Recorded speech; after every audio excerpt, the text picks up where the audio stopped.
Hello, everybody. Thank you very much for joining. We're here to talk about the risks of blind trust in code from strangers. My name is Joseph. I'm heading of supply chain security research and engineering in Checkmarx. Before that, I co-founded a startup company called Dustico, and we sold it, me and my co-founder, we sold it to Checkmarx almost 2 years ago. I love hot peppers, motorcycles. I love software development and open source. I contribute to Stack Overflow, to GitHub, and I'm from Israel. Hi, I'm Tal. I'm a security researcher in Joseph's team. I really like Legos. I come from a background of red teaming, vulnerability research, and malware analysis. Great, thank you, Tal. Disclaimer slide. So I'll give you a bit of background about my team.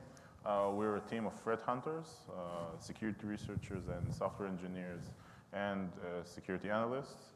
Our mission is to fight and detect software supply chain incidents in the open source ecosystems. So to do that, I'll jump a few slides. We download all evidence exists in the open source ecosystems. If it's packages on NPM, packages on Python package index, we collect it as evidence, we index it into databases, including the user accounts created to publish those packages.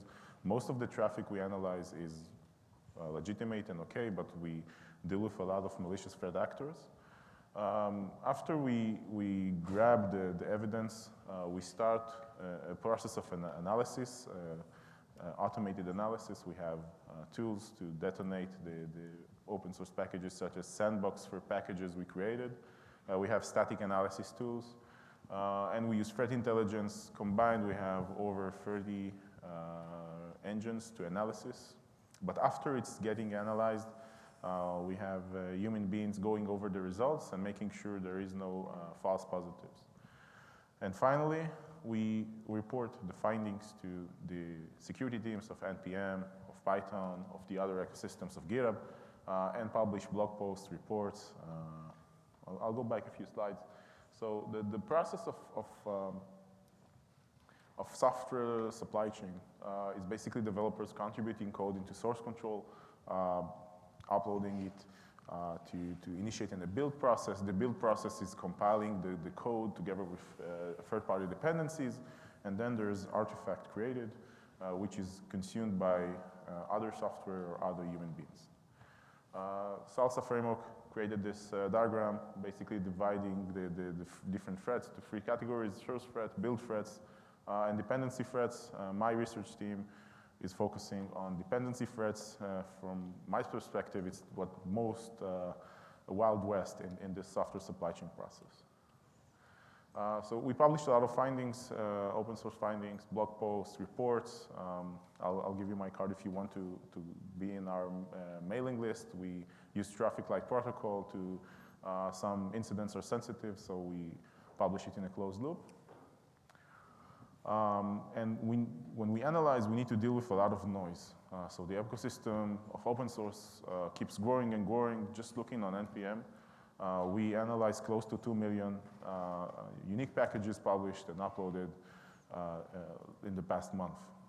And it keeps growing and growing, and the attackers are finding new creative ways to upload new packages and create user accounts.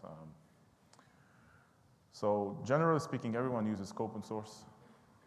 It's makes a lot of sense to not create any building block yourself, so to reuse the amount of time to create software and to reduce it. Makes sense to choose logging libraries. Developers basically want to deliver fast, agile mindset, right? So we want to move faster. We use open source to move faster. Our operating systems build on open source. Everyone's happy. So when developers choosing open source, their mindset is, I'm going to choose this library, and I'm done, and I'm going to move forward, and the license is okay.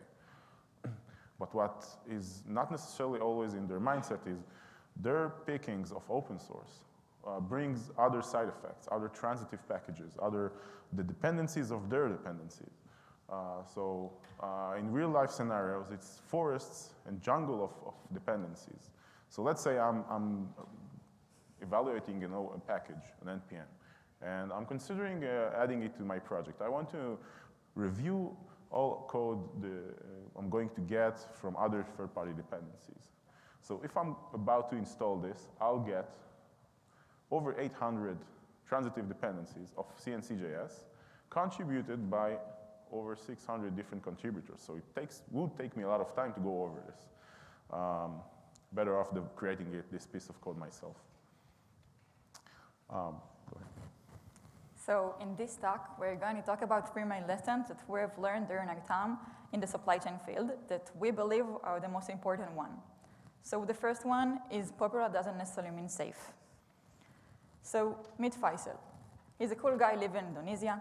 He maintains a lot of packages on NPM, but one of them is UI parser.js. It's a package that is used to parse user agents. It maintains more than 10 years and has more than 10 million weekly downloads. Let's go back to October 5th, 2021, when we saw this message on a Russian underground saying, I'm selling a development account on NPM.js, more than 7 million installation every week. There is no to offend the account, and starting bid, as you can see, 10K. We wasn't sure if someone actually bought this account and which account were they talking about, but a couple of weeks later, we saw this message on Faisal GitHub page saying someone hijacking my NPM account and published this free malicious version. The attacker kept the original code working, so any user that is using this package wouldn't notice. But he added 2 more functionalities. The first one is a password sealer, and the second one, as you can see, is a crypto miner. 2 weeks later, 2 more NPM packages, Core and RC, which both are super popular, have more than 22 million weekly downloads. We found out that they have the same malicious code and probably the same attacker. Meet Brandon. He's also a cool guy. He has an active YouTube channel. He loves riding microcycle. He has a lot of packages on NPM, but one of them is Node IPC. It's a package that's used to process communication. He maintained more than 8 years and has more than 1 million weekly downloads. Let's go back about a year ago to March 7, 2022, when our engine detected a weird anomaly in his code and automatically opened a GitHub issue to his GitHub page saying, there is something weird in his code, please take a look. So he answered to us, fix thanks, and closed the issue. But we went to take another look. So we found out on the exact same day, he added a new functionality to his code that looks like this, looks a bit malicious, but after deobfuscating the code, it looks more simple. The code does 3 main things. The first one is to check the geolocation of the user. This is, for example, how the geolocation of United States look. After that, it checks if you use Russia or Belarus, and then he deletes his old computer. He even does more than that and overrides some of his files with a heart emoji. Now, do any one of you have a question why did he do it? Answer, sorry. Okay, so I will answer.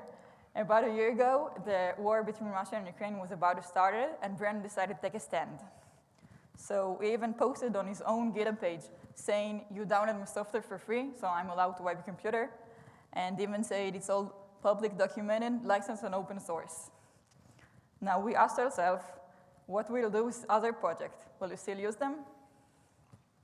No, this is 2 examples that shows that popular package can also deliver malware, even if it's like in Faisal case, when someone hijacks his account, or in Brandon, where he just decided to upload a malicious payload to his code. This is the short list of the recent packages, popular packages that gone wrong, and the list goes on and on. So the next part is why you shouldn't believe what you see in the open source ecosystem. So assume you're like a software engineer or DevOps engineer or someone consuming open source. This is why you shouldn't believe what you see. So one of our engines detected the package on the left. This package it's a malicious package. And as you can see, the package on the right is a legitimate package and popular called Pumpy. And the attackers mimicked the original package, chose a very similar name, same version, copied the description, And as we got this lead to this is a suspicious package, we checked the code and we saw they shared the exact same code. They didn't change anything.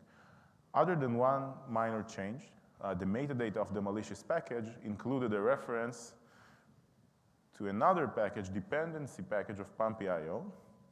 And that package, whenever you install Pumpy.io and then it installed the transitive package, this code is executed upon installation. 3 lines of code. First line is a reversed URL. Basically, the attackers used a free hosting service, a legitimate service, but they exfiltrated the victim's environment variables to this web application. A very simple attack and lethal because on production workloads, we use secrets as environment variables. In our development environments, we define, some of the engineers define their GitHub tokens, etc., as environment variables. But what scared us the most is this. Whenever I evaluated open source, basically I chose the popularity. So this statistics on the malicious, the statistics on the malicious package is the same as the statistics on the legitimate package. Over 3,000 stars. This attack technique is called starjacking, and I want to show you how easy it is from an attacker's perspective to do that. So to demonstrate, we created what we call the metasploit of open source packages to demonstrate how attackers exploit our open source ecosystems. And this is a web application allows us to create new packages. So all we need is an identity, an email account on Python package index. So you create an account, you verify the email, and you can upload packages. So we'll go here and choose a unique name for our package. As long as it's unique, it's going to allow you to upload the package. We'll go with supply chain demo. Next, we need to choose a version for our package. So we'll go with 1.2.3. And the next part is optional. Whenever you publish open source packages, it doesn't matter to which ecosystem, you can state, this is the GitHub page, I'm maintaining this project. This is where the code came from. This is where you open issues, etc. So we can add this metadata, and we'll just browse the trending projects on GitHub. Doesn't matter what we're going to choose. So here we are selecting a repository called The Economist eBooks. Doesn't even relate it to code. What's interesting is this project, this GitHub repository is having more than 9,000 GitHub stars, which is quite a lot for a new project we are going to publish.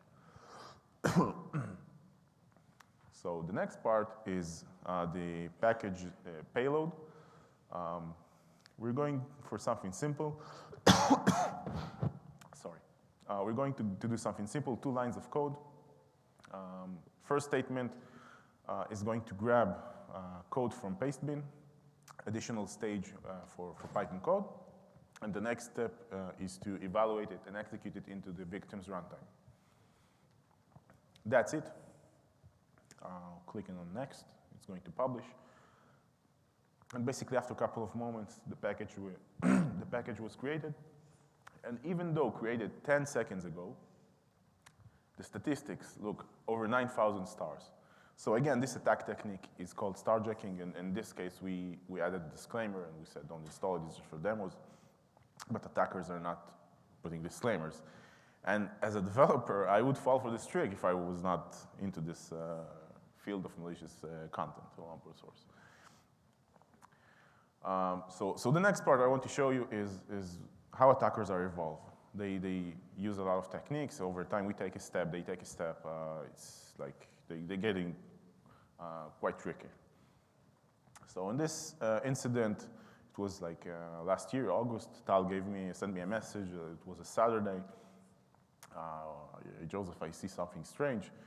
What we saw is we saw a dozen of typo squatting packages. Basically, attackers chose names to a very, very popular Python packages. So in this case, this is the legitimate popular package, but this is the packages the attackers published. So this is INDA, and the similarity is like they switched the letters, and instead of Flask, they chose Falsk. The potential impact is hundreds of millions of monthly downloads. So We saw them publishing, we saw them adding these packages to Python. And inside we saw they preserved the original code, but they added upon installation this statement. So if the operating system is Windows, they target it to Windows victims. Let's grab an exe file from GitHub, which most likely is it's a legitimate service, would be allowed to communicate even in CI/CD workloads, in production workloads. So they grabbed this URL and they executed it. It was undetected on VirusTotal. We reverse engineered it. Tal did a lot of reverse engineering at the time, and we found it fetches another configuration also presented on that repository. And it was a C++ malware custom crafted. It read this file every couple of interval, and it basically supported DDoSing some specific endpoints, downloading other exe files and executing them on the victim's machine, accessing some URLs. So in this case, the initial configuration was to just send telemetry to a service called IPlogger. And we obviously reported it to GitHub and to Python package index. In what we saw was like something unique at the time in the supply chain attackers. We saw them using DGA. Basically, the attackers understood that their main GitHub account at some point is going to be reported and removed or be hidden.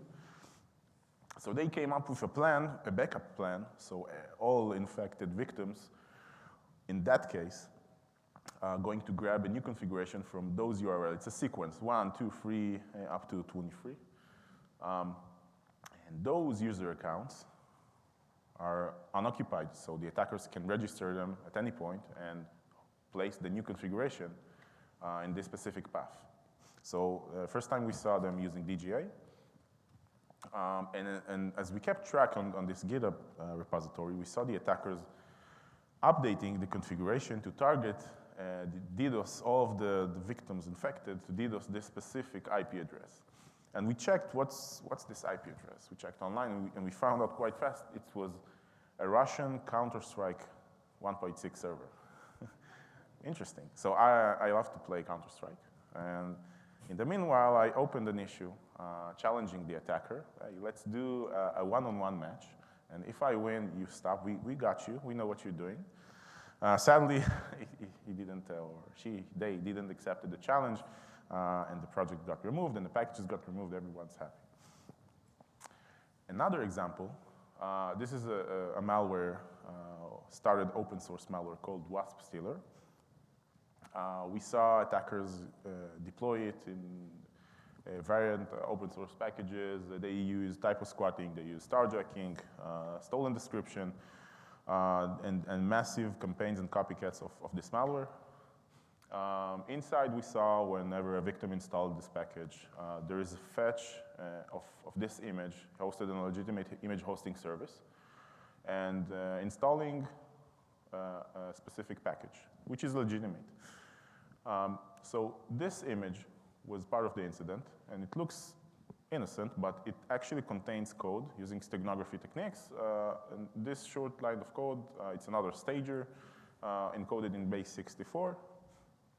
And it's connecting to this C2 server the attackers created and registered the domain and do another stage of infection. So inside we saw a polymorphic payload. So whenever we access this URL, the attacker's server regenerating a unique response. So it was quite hard to sign. It was obfuscated. We reverse engineered it. It took a bit of time, but then we saw it grabs another payload and it's persisting the malware in the victim's machine, so it will survive reboots. And all I'm showing you is undetected by EDRs, so this is like Python code for them. At the end, we kept track and we got to the final payload. This malware is stealing passwords from browsers, from other applications, and sending them via the Discord infrastructure to this webhook address. So the attackers created a webhook, embedded it in the malware, and every new infection is sending the data to this address. We got into this attacker server, we saw it, we reported it to Discord, they removed it after a couple of days. And we saw the attacker trying to sell his malware, this infrastructure of malware. I'll give you an exe file, you can infect it. So he showed off screenshots from computers or something. Another example, quite different, is this one. This package was trying to get into a specific organization, AIDoc, and we saw many other organizations under this campaign. Basically, we are having what we call a naughty list of user accounts as a way of, as something the open source security teams ecosystems are aware of. They are not blocking user accounts, was part of a malicious contribution. So we kept track on this account. We saw him active on August last year, and months of silence, really months of silence, and suddenly, around December, or around 20 packages uploaded to Python. We saw inside this bash command. This is a base64 bash command, which opens a remote shell to this C2 server, this IP address, using this port, and it allows the attackers to connect back and execute commands on the machine. So we decided to take a proactive experiment to infect a machine. We had to know what's behind this attacker's mindset, what's the end goal. So we infected the machine with this malware, and we audited and captured network traffic, what's the command sent. And we saw inside the attackers change configuration, drop new files, send password files, sensitive files, interactive. So we decided to take it a step further and create a simple and short Python script. Python is my favorite language. So this is a script. We wrote a blog post about it, so if you're interested in the script, I can share you with the link. This script is connecting back to the IP address of the attacker and simulating an infected victim. So the attacker is sending a command, and we get the right to choose whether we execute it or just type in whatever we want as a response. So we executed it. After a couple of moments, the attacker sent this command. He sent who am I, a command to return the connected user account. And we replied with, who are you, question mark. Sorry. So then we got this following response. We got ls, a couple of paths. The attackers didn't understand. And so we challenged him again. Let's talk. Who are you? He replied, I'm a security engineer. Who are you? And we replied, are you sure? Security engineer doesn't make damage on victims and change configuration and download other files and exfiltrate password files. Are you sure? Tried ls. Thought it would work. I asked him, where are you from? And this is the last message I received. He said, I'm checking internal systems, started to drop names, I'm doing dependency confusion. If it's not our system, I'm killing the shell. Yeah, okay. We know the attacker panicked after this short conversation because we saw a new version of his malicious packages uploaded with, he just removed the victim keyword and removed the remote shell kill, and just kept it to appear as a pen testing session.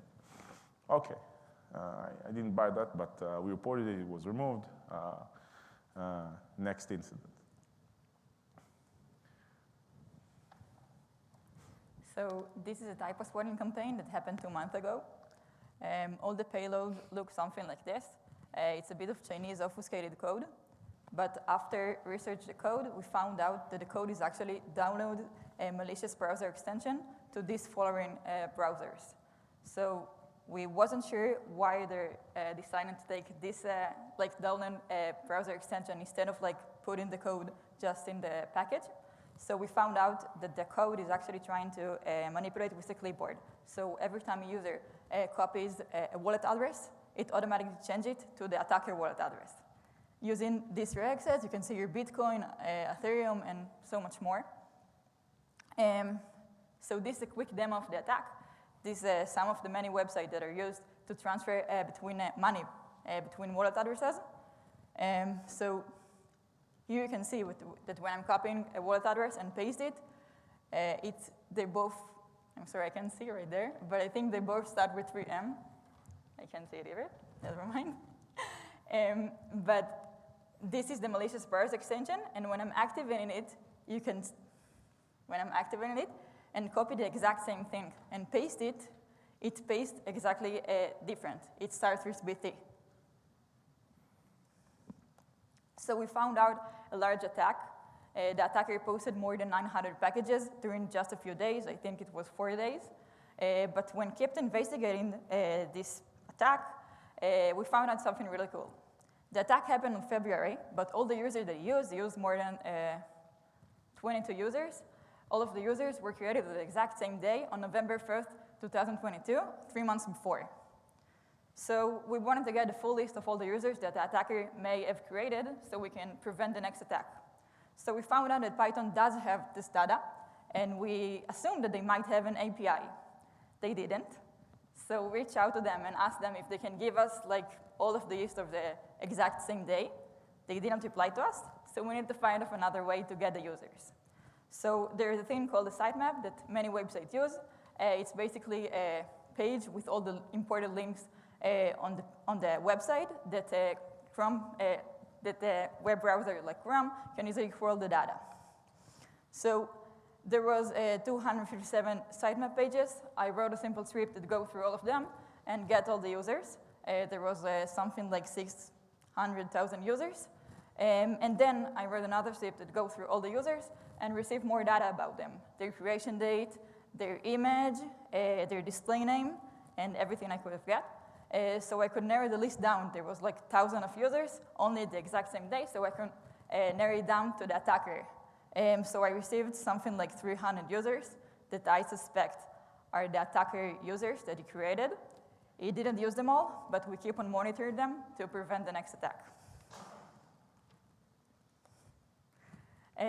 This package, in trying to manipulate to the popular package Discord.js, as you can see in the README, but it's not the name. So it took me a while to find out the malicious part about this package, but the malicious part wasn't in the code. It was in the exact same case in Pumpy and Pumpy.io. It was a malicious dependency.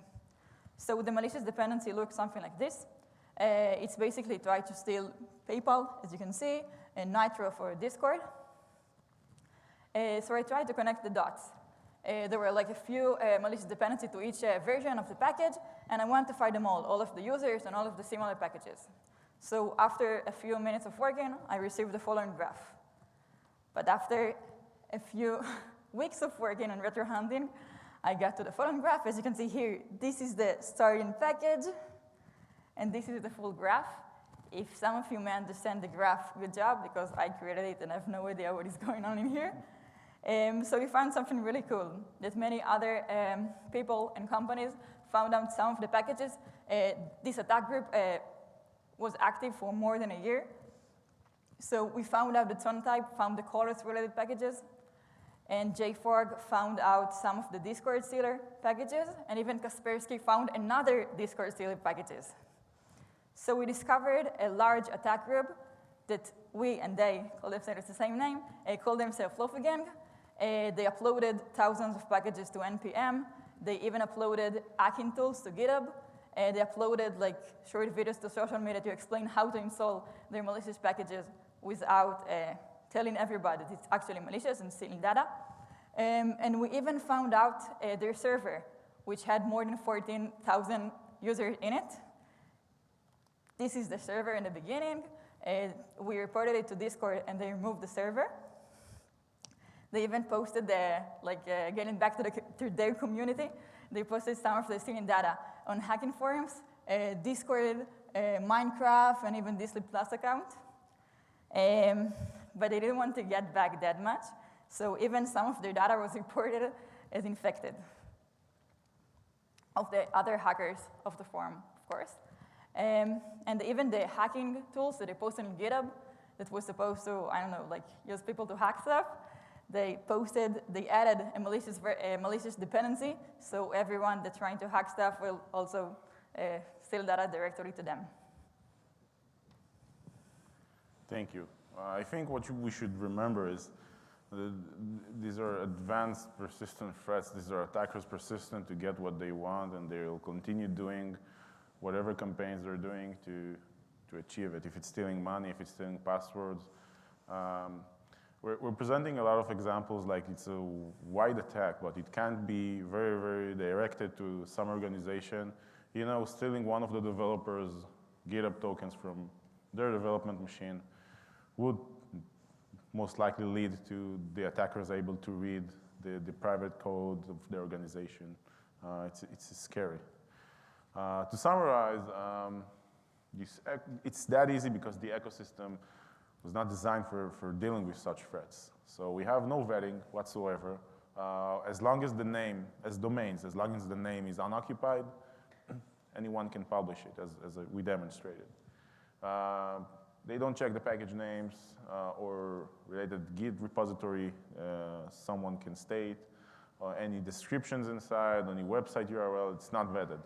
So it's a problem. It's hard to know who's telling the truth. Anyone can tell whatever he wants, or they. And a lot of CISOs I talked with, a lot of organizations are still confusing with, hey, isn't this vulnerability, isn't this treated by CVEs? And the answer is no. Vulnerabilities you can manage, vulnerabilities you can make up a decision, hey, this is not applicable on my software. There is no exploitable path. You can still continue using some of the packages with vulnerabilities. It's not malicious, it's not, you get 100% attacker inside, so should be treated differently, should initiate an investigation. What was exfiltrated? What was stolen? Should we roll some secrets or passwords? Is the malware still in my organization? Different approach. And this is something I urge you to take from this talk. You know, RSA's themes this year, Stronger Together. I love this theme. I always say we work together to keep this ecosystem safe. We work with our competitors, we collaborate, and one of the initiatives started by this person, Karine from Citi. It's called SCAR. It's Open Source Activities, Supply Chain Attack Research. We collaborate. You can see all of these logos. You can assume their competitors, they will not collaborate. No, we collaborate. We create tools to help fight attackers, to help developers choose right. And one of the examples is this project. So whenever engineers are trying to solve problems, they try to find problems using search engines or using other Q&A websites. And they land on websites like Stack Overflow. So for instance, to that query, how do I parse a date string in Python, someone can land on this popular question on Stack Overflow, has multiple answers, and some of the developers or engineers are going to try this highly upvoted answer. Hey, you can use this awesome Python library, and it's going to parse any date very easily. You don't need to configure it whatsoever. So next step, copy, paste it on the terminal, hit enter, and you have this package and you can use it. That easy. But we have security vendors creating great tools for developers to check their open source packages or extensions or whatever before they use them, before they do that copy, paste, install. So this example, it's called Open Source Insights. It's by Google. You can search a package name, the ecosystem. You can see scorecards. You can see other checks, maintenance score. Another example is from Debricked. They have security scores. They have popularity scores. It would help developers choose the right package, even performance-wise, even maintained-wise. You don't want abandonedware. Snyk has a great tool called Snyk Advisor. Basically, they give a very neat report regarding security community. More of the same, but yeah, we have multiple sources of deciding and vetting as developers should we add these projects. So this project is called Overlay. Basically, it's combined with the developer's native workflow, because developers are not using those resources enough. They don't remember to check on those websites, is it safe, is it well maintained, is it any good metrics to help them make the decision. So we created an open source browser extension called Overlay for developers, for consumers of open source. Whenever you see some reference to a package, it's going to give you literally an overlay, like the Grammarly of open source. And we're going to grab these reports from the variant resources, from the variant sources of data. And if some of them report an issue, you just click and open the full report. That's simple. So it's open source. You're welcome to check it out. We have a first version working, and it's still in progress to create and cover more sources, but it's for developers. And if you're worried about developers or not having the right tools to select, this is one step to solve this issue. It's a good example of how competitors collaborate for the goods of all. I give you 3 takeaways. I'll go back a slide if you want to take a picture. Go ahead. I'll talk about the takeaways.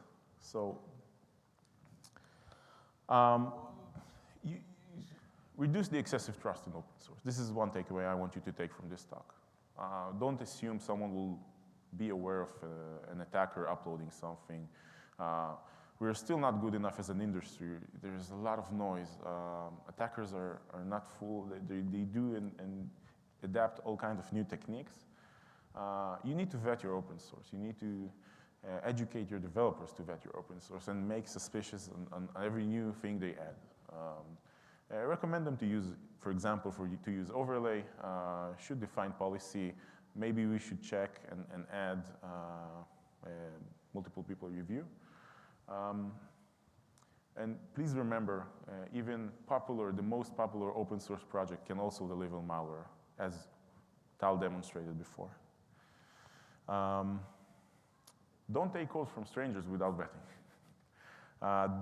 Thank you very much. If you have any questions, please, there's a microphone over there. And this is the link to our blog post and to the Overlay project. And if you would like us to make a session similar to this to your organization, shoot us an email free of charge. We'd love to spread the awareness of this issue. Thank you.